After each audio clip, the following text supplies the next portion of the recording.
कटक जिला सांबादिक संघ जे1 वार्षिक उत्सव कटक जिला सांबादिक जे1 वार्षिक उत्सव अनुष्ठित हो जाइछि। राज्य सांबादिक संघ स्टेट यूनियन ऑफ जर्नालिस्ट अनुबंधित जे1 संघ पक्षरु प्रताप नगरी स्थित धाकुले पीठरे एही उत्सव अनुष्ठित हो जाइछि। कटक तथा अविभक्त कटक जिला समेत 8टी जिलार सांबादिक सदस्य माने जोग देइथिले। तेबे चलित वर्ष आयोजित सभारे कर्तव्यरत सांबादिक मानकर सुरक्षा पेंशन बीमा राशि वृद्धि प्रसंग उपरे मुख्यतः आलोचना करा जाइथिला।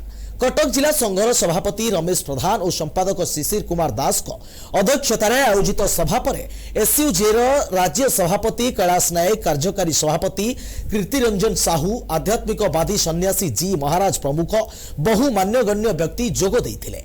एही अवसर में वरिष्ठ को सांबादिक रत्न सम्मान रे सम्मानित करा जाइथिला। कटक जिला सांबादिक संघर तृतीय वार्षिक उत्सव तत्सहित आंचलिक समावेश अनुष्ठित होता। ये गोटे प्रकार आलोचना पर्यालोचना समीक्षा करागला। सांबादिक मान कौन सब असुविधा रही से नहीं विशद भाव में आमर पुंखानुपुंख आलोचना करागला। सरकार पाखे सांबादिक सुरक्षा आईन आने आम संघ तरफ दाबी आगामी दिन में करा सांबादिक स्वास्थ्य बीमा काम छाड़ा पर भी लागू रखापी भी आम दाबी रखीचु। पेंशन भुवनेश्वर में सांबादिक भवन निर्माण एवं सांबादिक मले 25 लाख टंका सर्वनिम्न सहायता दाबी रही।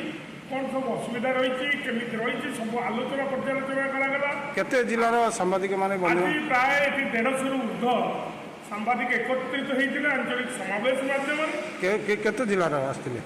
ये आमर कटक जिलार वार्षिक उत्सव होता।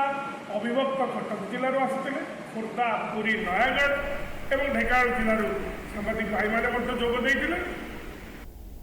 आगामी दिन में सांबादिक मानकर सुरक्षा आईन प्रणयन उपरे सारा राज्य में बड़ धरणर आंदोलन करा निमंते मत प्रकाश पाई। कटकरू बसंत रथंक रिपोर्ट, एनटीवी।